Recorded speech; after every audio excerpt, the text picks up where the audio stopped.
Bueno, sentado a la mesa está quien lleva adelante los destinos de esta empresa ya hace varios años, el ingeniero Manuel Sampedro, y lo invitamos hoy en su múltiple condición, como un observador de la realidad, observador de los medios, con alta responsabilidad dentro de esta empresa, pero también en el nuevo campus que va a tener la Universidad Nacional de Córdoba. En fin, hay muchas cosas para conversar. ¿Y cómo ves cómo termina este año, cómo termina estos 4 años y lo que viene con el nuevo gobierno? ¿Cuáles son tus expectativas, Manuel? ¿Cómo estás? Hola, muchísimas gracias por la invitación. Buen día. Y bueno, ha sido un año muy intenso y también con muchos contrastes, y me parece que se abre una perspectiva diferente de lo que venía produciéndose a nivel nacional, una perspectiva con muchas expectativas en muchos sectores populares, con algunas incertidumbres y temores en otros, donde es muy difícil hoy hacer una correcta interpretación de cómo se van a dirimir interna y externamente dentro de lo que es la coalición de gobierno, este enorme esfuerzo político que constituyó la unidad del peronismo frente a las elecciones, que ha sido el hecho más significativo y de mayor relevancia política del año en curso. Esta coalición electoral que ha reunido, digamos, a una fuerza política que se había venido desgranando en los últimos años por diferentes posturas, en algunos casos marcando diferencias o contrarias respecto a lo que era el ejercicio del gobierno, principalmente en los últimos 2 mandatos de Cristina Kirchner, y que esa fragmentación y esa diáspora terminó constituyendo una reserva de oposición dentro del propio peronismo, pero jugando por fuera. La jugada de mayo de Cristina Kirchner de ceder protagonismo en la fórmula presidencial y instar o poner en la cancha a un jugador de una enorme capacidad de articulación. Él se hace llamar el presidente de la unidad y creo que de algún modo define cuál ha sido su contribución. Y esto es muy importante porque en la discusión, esta discusión sobre quién aporta los votos, tiene un doble carácter, un doble análisis. ¿Quién aportó el piso de los votos, pero quién permitió extender ese piso de los votos? Y la estrategia para extender ese piso de los votos fue la unidad. Y el artífice de la unidad, más allá del gesto de generosidad política y de conveniencia política de Cristina de dar un paso al costado, el artífice de esa recuperación de votos, primero dentro del PJ y después la gran figurita difícil que fue convocar a Massa dentro del espacio, terminó consolidando hoy un plafón electoral que el ejercicio del poder impone una agenda distinta a la conformación de esa unidad. Esa unidad, que es una coalición electoral, tiene que ahora pasar el desafío en una crisis particularmente grave como la que está ocurriendo, de sortear esa urdimbre electoral y transformarlo en una coalición de gobierno que pueda dirimir sus diferencias internamente sin afectar la gobernabilidad y sin afectar eventualmente ciertos propósitos nobles y claramente marcados de recuperación de algunos sectores que han sido muy castigados en esta crisis, y me parece que ese desafío sobre cómo se va a resolver esto, nadie lo conoce. Creo que ni los propios actores saben en qué va a devenir. En la práctica, posiblemente, ¿no? En lo que refiere a al sistema de medios, donde está incluido este sistema de los SRT, que dependen de la Universidad Nacional de Córdoba. Bueno, sigue en el gobierno de la universidad el doctor Yuri, ¿verdad? ¿Y cuál es la idea para el 2020? Darle continuidad a un proceso que se inició hace 3 años, que consiste en recuperar una dinámica y una práctica de producción de contenido de los medios públicos, en este caso un medio público universitario, que tenía que recuperar algunas asignaturas pendientes. Canal U Es una señal que ha logrado recuperar y poner en valor comunicacional mucha de la información que genera la comunidad universitaria. Que es no muchísimo. digo que es muchísimo. No digo solamente la universidad, sino la comunidad universitaria. La comunidad universitaria prácticamente se extiende a casi toda la sociedad. Entonces es un canal, no es un canal cultural, es un canal extensionista, es decir, se ubica en la interfase de vinculación entre la universidad y la sociedad. Por eso tienen espacio todas las facultades, tienen espacio todos los programas de extensión universitaria, tienen espacio las universidades populares, tienen espacio la innovación y la ciencia y tecnología, todo aquello que de algún modo implica ese diálogo, esa conversación permanente que viene existiendo desde los inicios entre la universidad y la sociedad. Canal U en ese sentido ha sido una contribución a una pertenencia real de los SRT a la universidad. Si bien formalmente la universidad tiene el 99,6% del paquete accionario de la sociedad anónima, en los últimos años ha habido un avance respecto a esa suerte de apropiación real. La señal de Canal U es uno de ellos, la participación en el directorio de decanos y decanas de las facultades. También ha sido una novedad. Es una novedad institucional que ha comenzado a tener una dinámica de aporte y de enriquecimiento. Participan en el directorio facultades que por su pertenencia funcional agregan valor a los SRT, la Facultad de Ciencias Económicas con el decano John Boreto, la Facultad de Ciencias de la Comunicación con la decana Mariela Parisi, la Facultad de Psicología con la decana Patricia Altamirano, además de la Facultad de Ciencias Exactas, Físicas y Naturales, la Facultad de Artes, que tienen un enorme acervo de producción audiovisual que está dormido y que nosotros el año que viene vamos a hacer una fuerte recuperación en diferentes programas para poner a luz todo eso que viene haciendo la Facultad de Arte, la Facultad de Lenguas, que hemos hecho este año una fuerte apuesta para comunicar lo que fue el Congreso Internacional de la Lengua y que tenemos previsto una cantidad de cápsulas y de desarrollo de contenidos para el año próximo. Y junto, digamos, a estas confluencias de decanos y decanas, se ha generado una dinámica de trabajo inédita. Probablemente dentro de esa dinámica surjan otros desprendimientos. Vamos a trabajar en un proyecto presentado por Ana Moadet que implica constituir un consejo asesor que está tipificado en la Ley de Medios Nacional y que no fue modificada, digamos, en el gobierno anterior, que consiste que los medios públicos deben tener, como existen los arreglos institucionales europeos, un consejo asesor que lo que hace es, si bien no interfiere directamente en la ejecución operativa de los medios, sí le da ese resguardo de pluralismo y de pertenencia partidaria, social, sectorial, que permite o permitiría a los medios de comunicación no ser exclusivamente la voz de quien gobierna, sea una universidad, o sea una provincia, o sea una nación, sino recuperarlos como medios públicos estatales más que como medios públicos gubernamentales. Supongo que escuchaste el mensaje de Alberto Fernández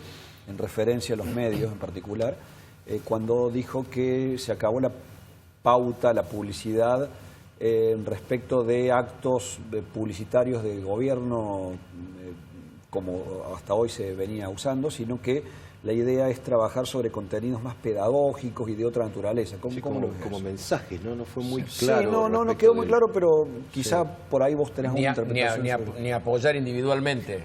Sí, eso además. Sí, ahí me parece que relativizó y ayer lo expresó, pero lo había adelantado en un reportaje que se hizo de la 102.3 con él hace algunos meses como ya presidente electo.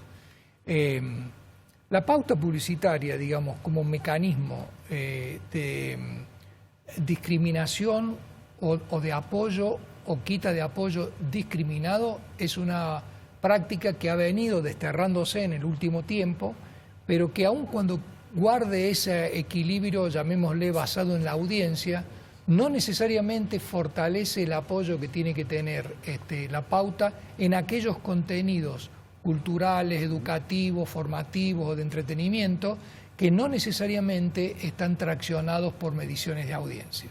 Entonces, el Estado, o todo Estado, y de hecho ocurre también en los estados donde los medios públicos son muy fuertes, invierte sostenidamente en contenidos que no necesariamente implican un éxito comercial en términos de rating.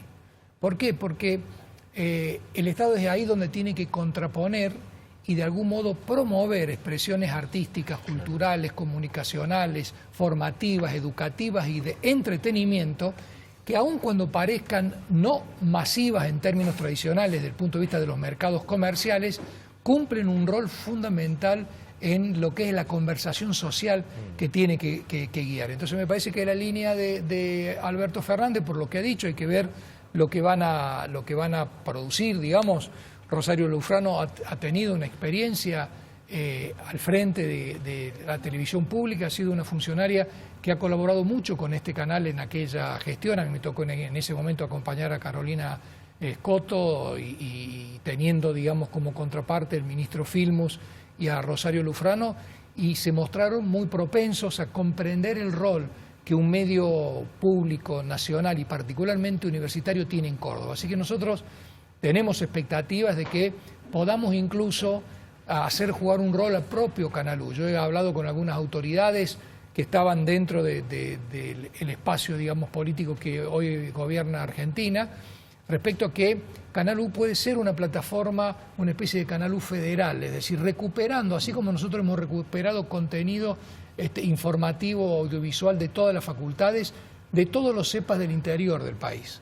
Hay muchas universidades tienen centros de producción y de promoción audiovisual que generan contenidos. Esos contenidos no dan en su volumen para justificar una única señal, y es necesario aplicar una metodología de producción televisiva colaborativa, que es la que nosotros venimos aplicando en Canal U, y yo he expresado la disposición de nuestro canal de jugar un rol dentro del sistema universitario nacional, sobre la cual el rector Yuri tiene un predicamento particular dentro del SIN, y servir como plataforma de articulación de todos estos contenidos dormidos en algunos casos o difundidos de manera no tan masiva o muy local o muy regional, y ahí se nos abre también una oportunidad. Así que nosotros estamos deseosos de comenzar a recorrer un poco el nuevo organigrama del sector público nacional para ver qué oportunidades tenemos para consolidar lo que venimos haciendo. Un apunte que me parece no es menor, Manuel, en esto de siempre hacer historia o llevar la delantera de lo que han sido los medios de Córdoba.